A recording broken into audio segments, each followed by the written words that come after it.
Hello, how's everyone doing today? Very Great, well. thank you. Thank you. Awesome. All right. So my name is Suhaila. I'm with Temple of Geek. Thank you both so much for speaking to me today about Whitetail, and congratulations on having Whitetail premiering at TIFF this year. Nanouk, you've had a couple movies at TIFF already. What's it like coming back? Oh, I am looking forward to it very much. Yeah, I'm so honored that it's showing there and that it will start its career there. That's really lovely. Amazing. And Natasha, are you going to be coming to TIFF at all to actually see the premiere? Yeah, for sure. Yes. De- Amazing. Yeah, definitely doing cartwheels and everything. Amazing. Awesome. So the movie itself, I loved, man, I love so many parts, so many things about it, and the sort of intimate, kind of quieter exploration of guilt and grief, moving on, and even just being like receptive to the idea, like the healing process. Nanook, can you tell us about the story itself, how the idea came about, and how it evolved? Um, it took me a long time to write it because in the beginning I only had this image of a woman in the woods, and that wanted her to belong there, to be, at ease in the woods, and also have a job to do there and know what she's. But I don't know so much about woods. I'm born in the city, and I had to find this. Uh, yeah, what is somebody doing in the daytime, like changing the batteries of the cameras and repairing a fence, and that was for me a very good way into the story as a background, and it is just a background, so the whole story is much more on a personal level of what happened in her youth and how she's coping with that in her life. But to have that integrated in this work she does in the nature, it was very important for me to find, the moments where you can combine these two things happening. Um, Awesome. And I loved seeing like those little moments and all of the detailed aspects to how she's actually, doing her conservation work as well. I loved actually getting to see all of that, like taking care of the little offshoots of the Oak trees, like trees. you mentioned. Exactly, that the you mentioned the batteries, watching the footage afterwards. Like I loved all of that. And for you, Natasha, what was it like bringing Jen to life, and having all of like those little moments that she's doing in the ground, like on the ground, in nature, out in the wild. Oh, it was an amazing experience. It was amazing. Like from the get-go, Nanook just reminded me earlier how we went out to the woods and we did tests with the trail cams. And at that point, actually, I really didn't know what I was doing, but quite quickly I became more fluid.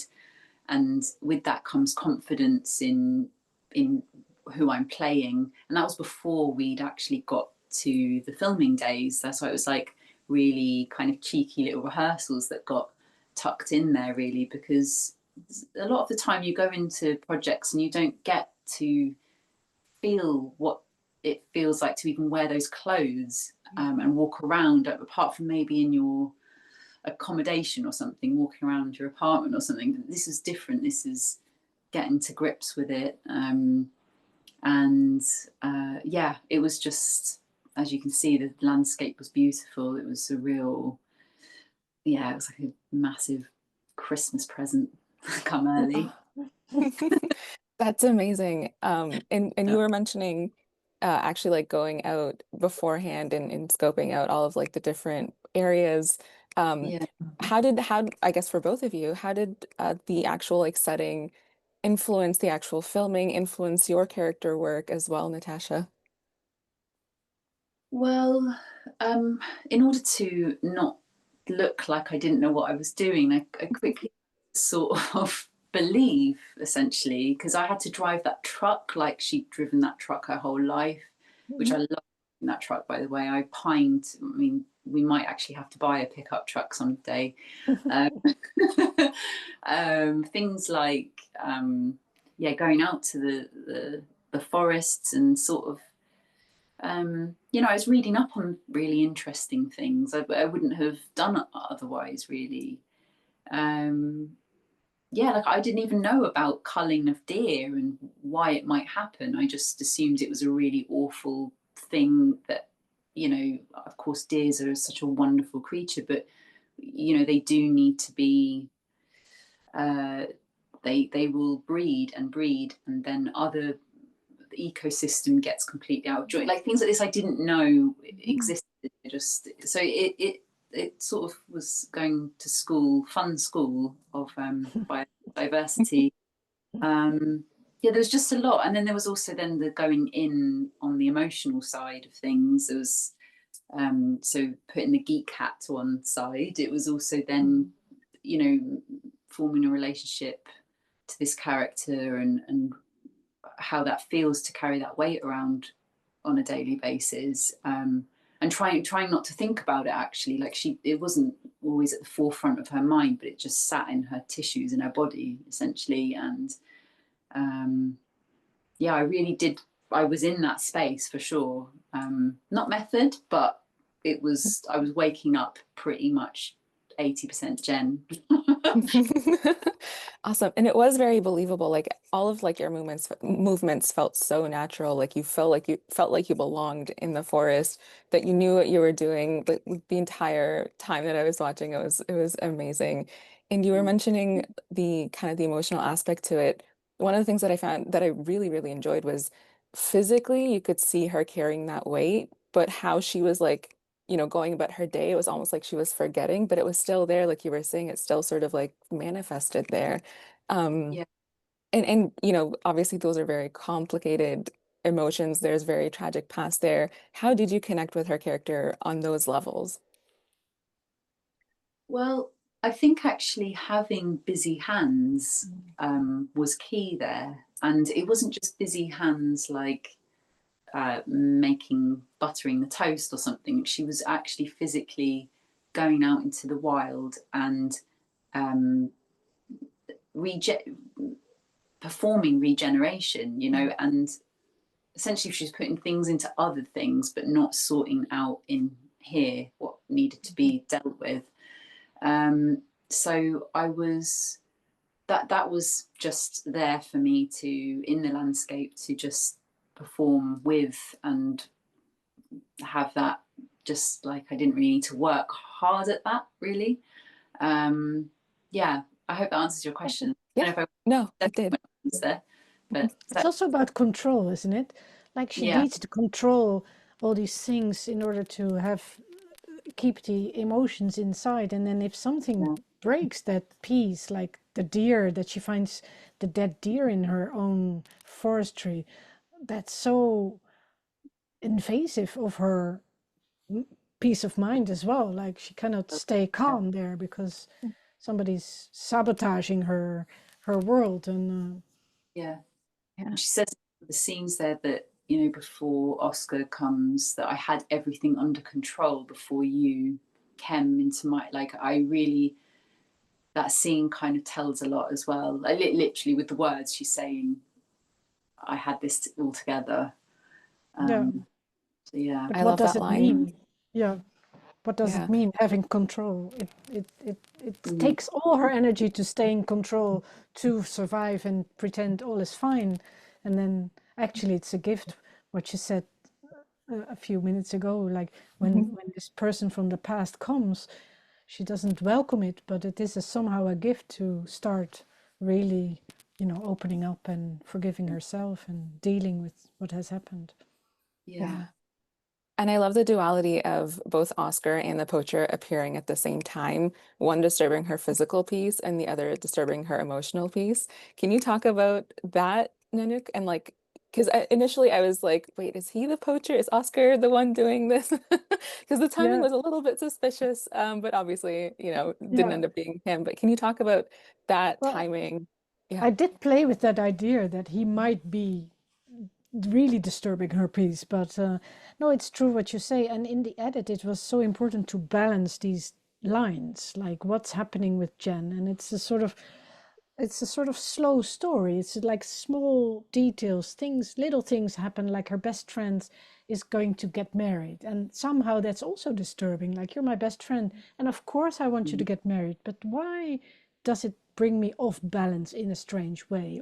Or the father finding a friend, like he's also moving on, like everybody in the in surrounding Jen is taking steps and is sort of but this balancing of all the lines was the biggest puzzle in creating this film, that you don't forget about the poacher, that you don't forget about Oscar's being back. And we don't see him so often in the film, but it is a big line because it's all connected to their past and what happened to them together.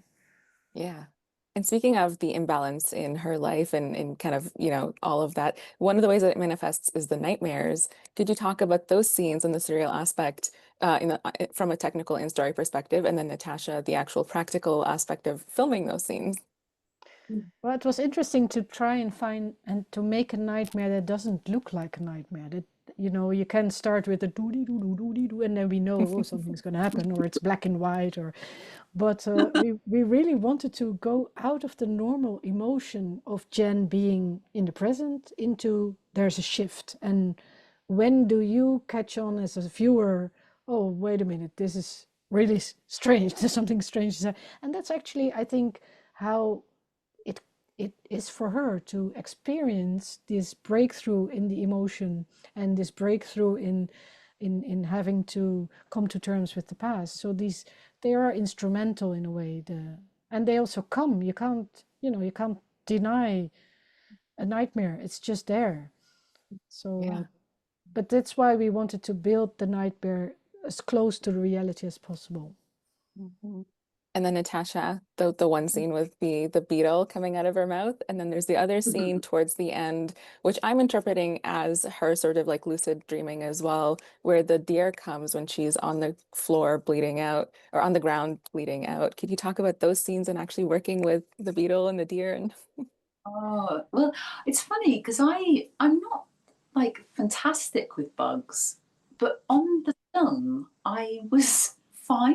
Like I was there holding beetles were crawling up me. I was in a room full of beetles. Like it just basically because I guess because Jen is okay with it, I was okay with it.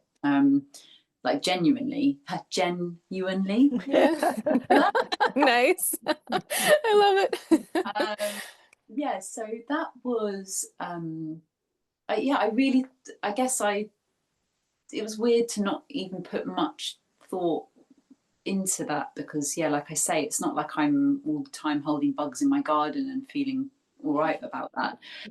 But anyway, and then, yeah, the scene with the deer, that was so hyper, it was so emotional because deers are obviously that kind of they're quick to run away, right? So to have one so close, their eyes are to be that close to you, and their snout and the breath and everything, it's all real. There's no CGI going on there, just biscuits on around my face, and then it was sniffing around my, and then that's like, it was really, I don't know, it's quite a profound moment, actually.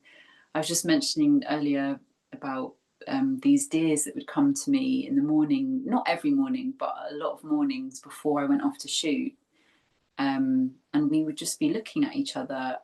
And I felt like that was Erica, like my sister. I felt like there was so many good omens on this film that would occur in nature. And yeah, that's not in the film, obviously. I'm talking about something that's personal there. Um, yeah, it really all did happen. I just it's no special effects. It's actually I love it. amazing. Yeah. That's I love it. It was such an important and powerful scene, and I could tell that it was real, and I was glad that it was. And I will leave off with one last question. Having this film be female led, both from writer, director, as well as lead actor, what has that been like for both of you?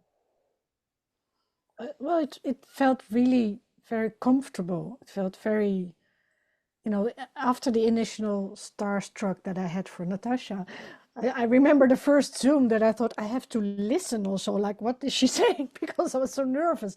But No. once you start working, you work and you find each other in how you feel about scenes and how you and it was also with my producer being a woman and the Irish producer, and it felt very safe and good. Amazing. Yeah. Natasha, anything to add? I mean, not really, just safe and good. I love that. Yeah. It just felt right and true, and Nanouk led she led us on an excellent journey. Amazing. And I totally understand the feeling of being awestruck. A huge fan, Wheel of Time, Peaky Blinders. Ah, Um, God. but I think that's my time. Thank you both so, so much for speaking with me today. Really enjoyed the film. Can't wait for it to premiere at TIFF and for more everybody to see it. Lovely.